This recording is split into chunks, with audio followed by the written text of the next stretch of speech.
Hey man, I'm making a video to show you how I can use this antenna tuner to match my G5RV antenna to my radio. And as you can see through this tuner, I can get a pretty good match of SWR of under 1.5 and a pretty good return loss of 15, 16 or better, even as low as return loss as high as 20, which means that's what's being returned to me from the antenna. In other words, not being used by the antenna. So the higher the return loss, that's the amount, that's the better portion of that's being used by the antenna. So you're looking for a higher return loss and a lower SWR. And what happens is I can tune it. I can tune my G5RV to work with my antenna. The reality is that that's not really what's happening. The antenna isn't changing. Nothing's changing in the antenna.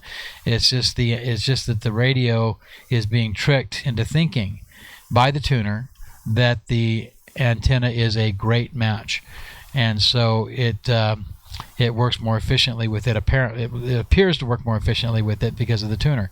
The reality is the antenna hasn't changed one bit, and the antenna is not going to put out any more power than it can put out. It's just that the tuner is going to absorb the power and not allow that power to go out to the antenna and get reflected back into the radio and maybe damage the radio.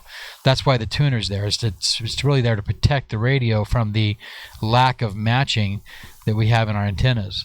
The best antenna is an antenna that is resonant on the frequency that you're transmitting on.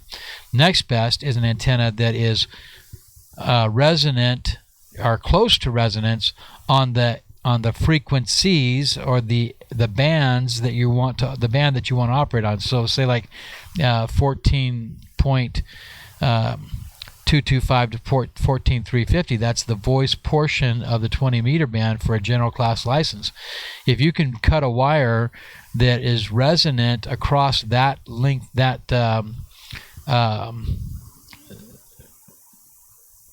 width of the band, and gives you a good SWR and a good return loss across that band, that portion of the band, that is a much better antenna than an antenna that's not resonant, but that you can make match through the tuner. I think you follow that. That's simple to understand. The tuner is just making your radio believe it's got a good match when it doesn't.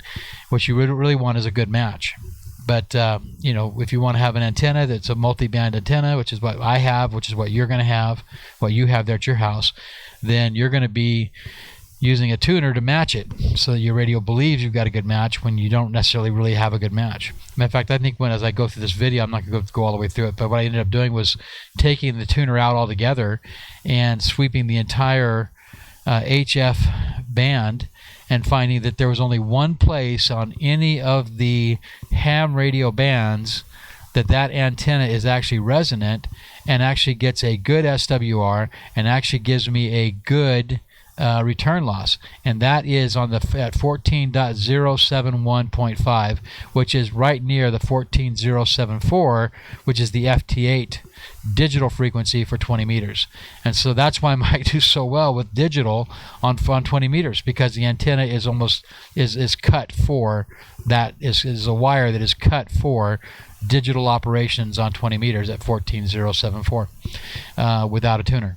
So my tuner doesn't have to absorb the excess energy and match it, because it's a good match by itself. But everything away from there, every other part of the HF band where I'm licensed to operate, I have to have a tuner to match the radio to the antenna, because otherwise I don't have a good match, and which really means is I don't have a good antenna. I don't have an efficient antenna. But you're never going to have an efficient antenna with a multi-band antenna.